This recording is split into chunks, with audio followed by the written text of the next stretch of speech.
Okay guys, I'm going to show you how to work out some dihybrid crosses using the notes we started on Friday. If you were not here Friday, you have some copies of the answer keys in our absent work folders on the board. If you were here, we finished the front of this page, dihybrid crosses. Some of you may have them in your folder, some of you may have them in the tray.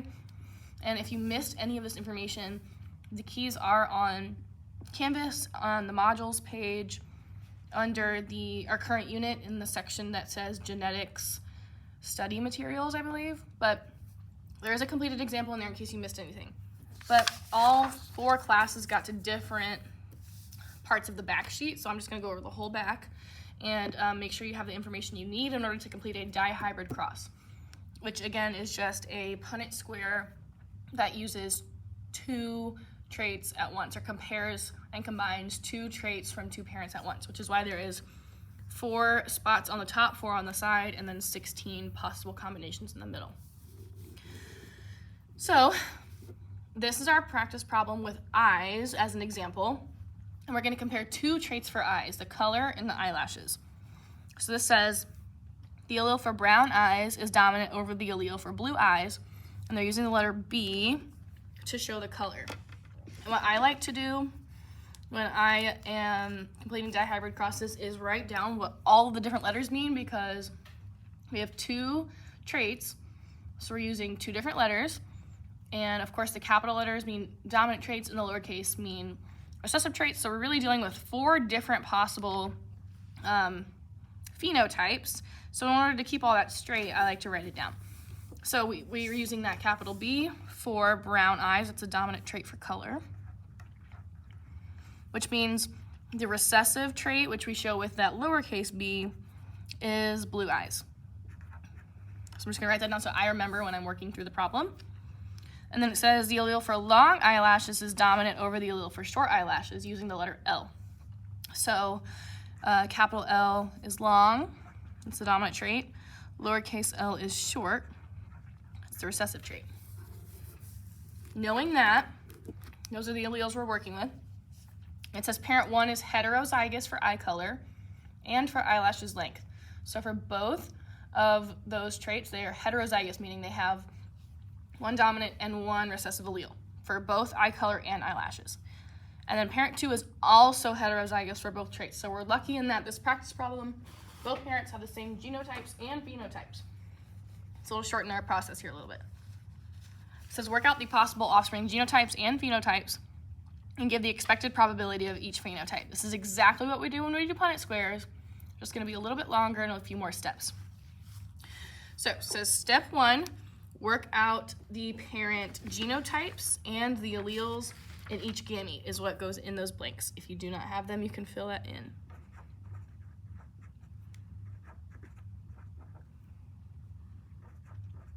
Basically what that's saying is we know what sort of alleles they have because it tells us they're heterozygous for both. We just have to write that down in their genotype so we can set up our dihybrid cross. Parent 1, heterozygous for both, so we need a capital B and a lowercase b.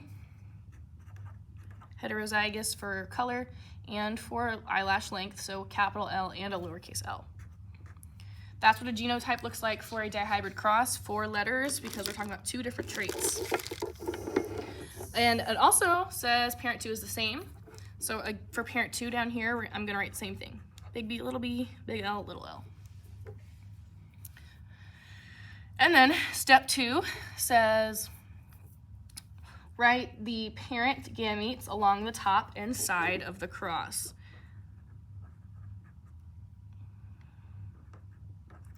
That means we have to figure out what is going to go up here and what's going to go down here. In the Punnett squares, when we only worked with 1 trait at a time, we had 1 letter above each square and on the side of each square. This time, since we're working with 2 traits, each of these spots above these rows and above the columns and besides the rows, those will each have 2 letters in them, 1 type of B and 1 type of L. So the very first thing you do before you set anything up is you have to figure out what's going to go in there. The way we do that is we FOIL our parent genotypes.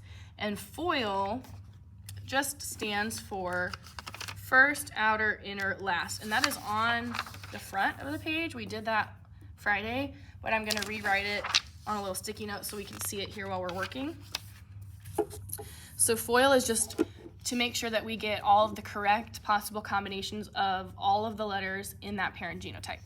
So first, outer, inner, last. I'm just gonna keep that next to me over here. So when I FOIL, I like to look at the parent genotype and I put little boxes around each trait. So big B, little b, that's for the color of eyes. We know that parent 1 has brown eyes because they are heterozygous and they have one of each allele. And this trait right here, L's, 1 capital 1 lowercase, means they are heterozygous for eyelashes and they have long eyelashes. So I separate those two because that's where we're getting all of these combinations from. When it says first, it means the first letter of each of those alleles. So in this eye color combination here, the first letter is that capital B. And in the eyelash allele, our first is the capital L. So one combination of traits that the parent could give their offspring is they could give their brown allele and their long allele. The next one is the outer, so the outside. I like to think of the 2 letters furthest away from each other. So big B, little l. This parent could also give a brown allele and a short eyelash allele. That is possible. And then the next combo is inner, so the 2 inside, closest in the middle, little b and big L. That means they could give a gene for blue eye and a gene for long eyelashes together. Lastly is last, which means take the last letter of both of those alleles, so little b and little l, which means they could also give blue eyes with short eyelashes. All 4 of those are possibilities to pass down to their children. That's what the foiling is for, to figure out which 2 of their 4 alleles they are going to pass down to their children. Since parent 2 is the same, this is nice and easy. We get to fill out their gametes right here, their combos of letters, as the exact same. So big B, big L, big B, little b, big L, little b, little l. So we got step 2 halfway done. We got the parent gametes. Now I just need to write them off on the top and the side. And just to make this a little bit easier to see the process, I'm going to use 2 different colors. I'm going to use purple for my B's, which is going to represent eye color. Of course, none of my eyes are going to be purple. That's just to separate the letters on the chart so you can see where they're all coming from. And then I'm going to use orange to show my eyelash length. You don't have to write in 2 different colors. This is just so you can see what I'm doing. We're using these that we just worked out to go on the top and the bottom, or the side, top and the side. So we could literally just copy those down. So my eye color for my first is brown, big B, and so is my second gamete. And then my last 2 are little b and little b. And remember, the same for the second parent, so I'm gonna go ahead and write those.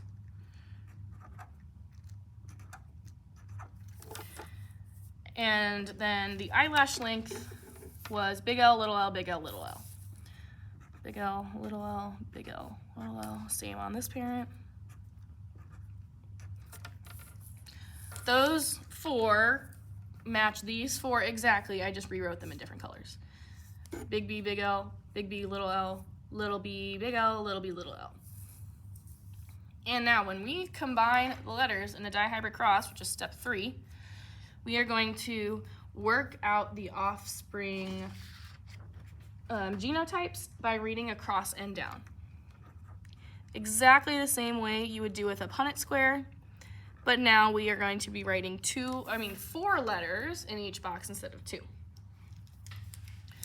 So I'm going to take my 2 eye color combinations, or the 2 letters, one from the top and one from the side, just like we do in Punnett squares, I'm gonna write the B's together first and then the L's together second. So we can see this combination of alleles would give us one genotype for eye color and one for eyelash length. So for example, this first one, right to the top is a capital B, right to the side is a capital B. So I have two capital B's for my eye color. My eyelash length, I have a capital L, capital L. So that means this possible combination is that homozygous dominant eye color, brown, homozygous dominant eyelash length, long. So this possibility would be brown eyes with long eyelashes. I'm going to continue this process for all 16 spaces. So here we go. Top capital B, side capital B, two big B's again. Top capital L, side lowercase l, so big L, little l. That one is different from the one above it because it has one recessive allele here. Big B, little b. Big L, big L. Big B, little b.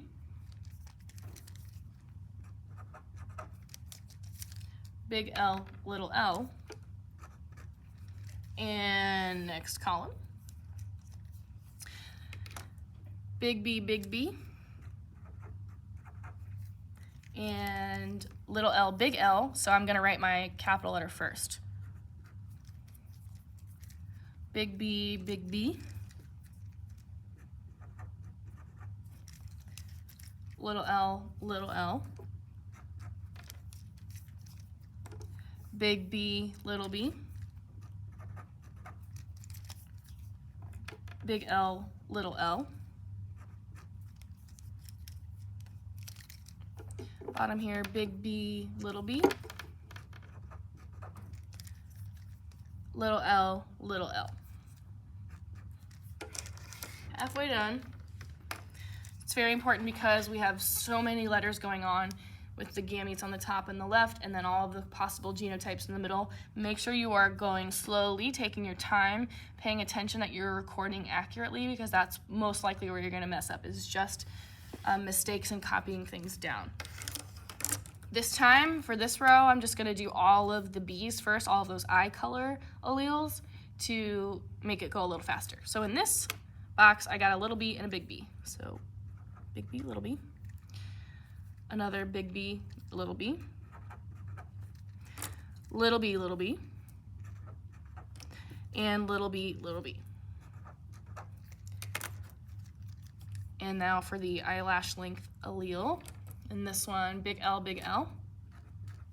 Here we got big L, little l. In this one, big L, big L. And in here, big L, little l. Last column. I'm doing the same thing. Big B, little b. I got a big B, little b. Again. Little b, little b. And little b, little b.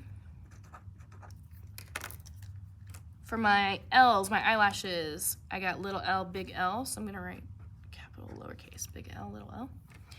Little l, little l. Little l, big L. So I'm going to switch that order again, big L, little l. And then little l, little l. So there you have it, all 16 possible combinations of 2 alleles for each trait for each parent. So if each parent's got 2 traits we're looking at, they got 4 alleles, so that makes sense why we have 16 in the middle. These are all possible combinations for the genotype, or the genes that the children will receive. However, since we're only looking at 2 traits, it's still only possible to get 2 different eye colors and 2 different eyelash lengths. So what the result is going to look like is not going to be that different, but of course all of these letters and the genotypes will be different. The next step here, step 4, is then just what I was talking about. We're going to work out the phenotypes, or what the kids would actually look like based on those letter combination for each genotype. So we're going to show this by coloring in the irises. We're actually going to mark it on the eye and adding eyelashes, either short or long.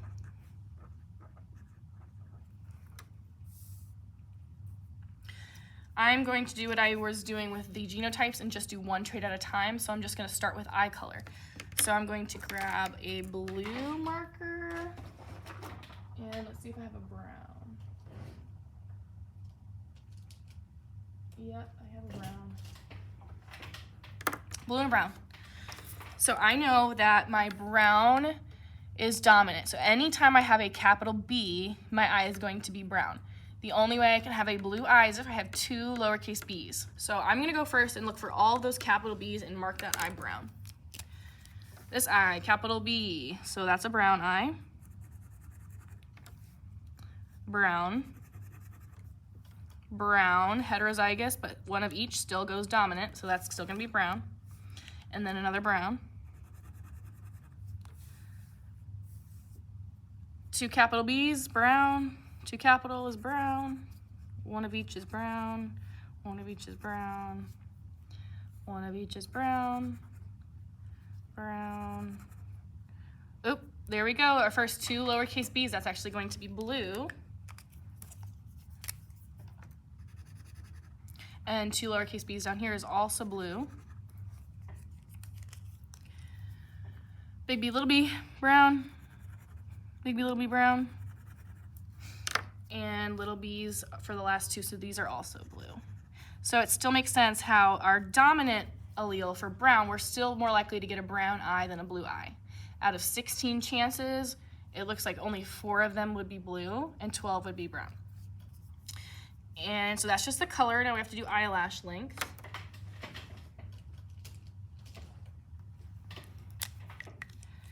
And dominant is long. So I'm gonna do the same thing I just did with the eyes, but with the L's, with the eye color, with the eyelashes using L's. So anytime there's a capital L, we're going to use long eyelashes. So starting at the top, it looks like every single one in this column has a capital L. All of these have long eyelashes. And I'm not gonna draw these very nicely. I just wanna show you obviously that they're long.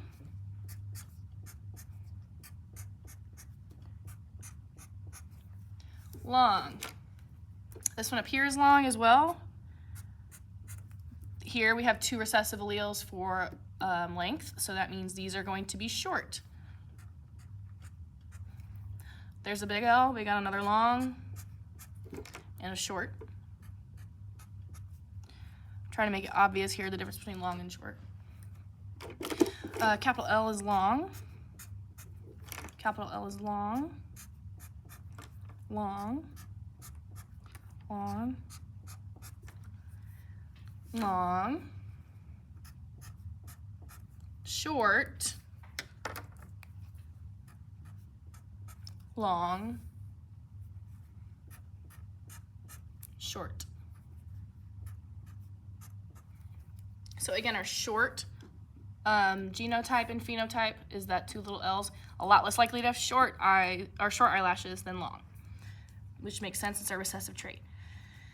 Step 5 then is once we have the information, usually on these problems you're going to be asked about a probability.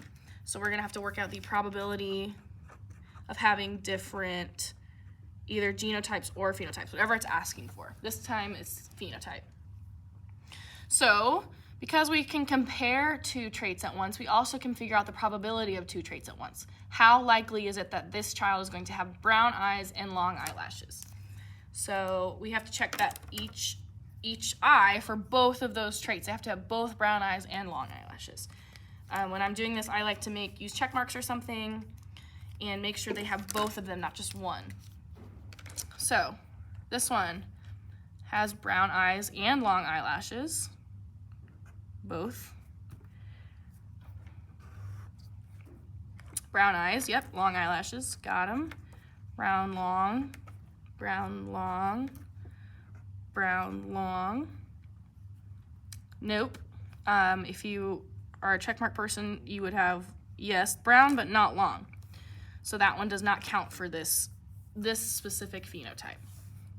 Brown and long, brown, but short.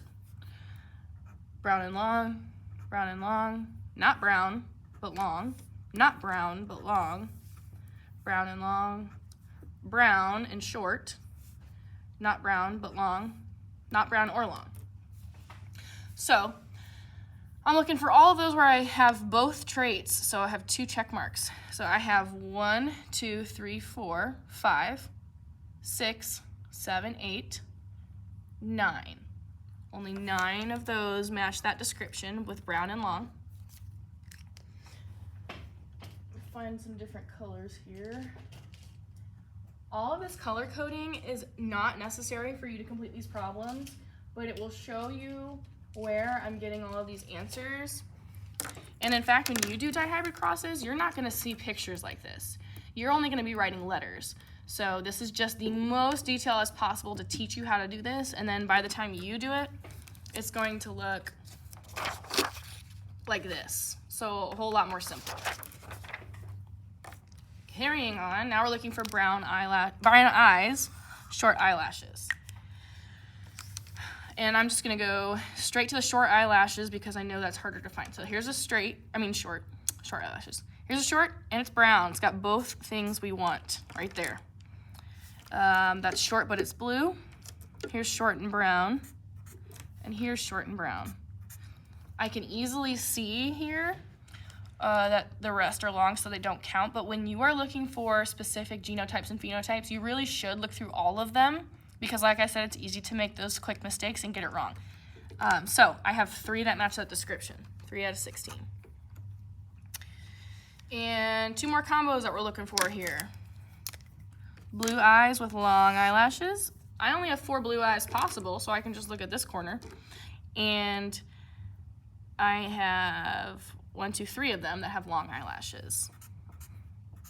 This one has short, that's not what we're looking for, so we have 3 out of 16. And then the last combination that we're gonna consider here is that recessive for both, so blue eyes and short eyelashes.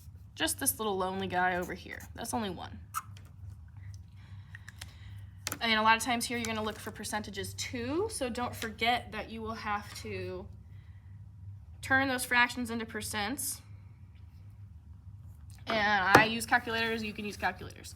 Especially for the 16s, it's a whole lot more difficult than just the 4 from the regular Punnett square. So 9 out of 16, I've got to do 9 divided by 16. And I'm going to use those first 2 numbers, or you can multiply by 100. So I know it's 56.25%.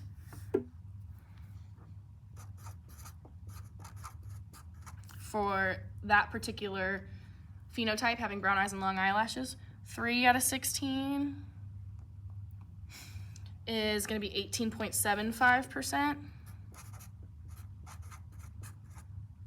which means so is this phenotype, because again it's 3 out of 16.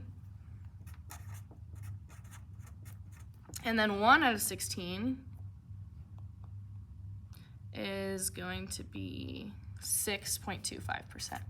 Now, you don't always have to write all of this down. You have to read carefully what the problems are asking you for. Are they asking for a number, or how many out of 16 are brown with long eyelashes, or are they asking you what is the percent chance of having a child with brown eyes and long eyelashes? So read carefully. And remember, you're not going to have pictures next time. So if it asks you to find brown eyes and long eyelashes without pictures, you're going to have to look for dominant and dominant. A dominant trait for eyes and a dominant trait for lash length, and look at the letters.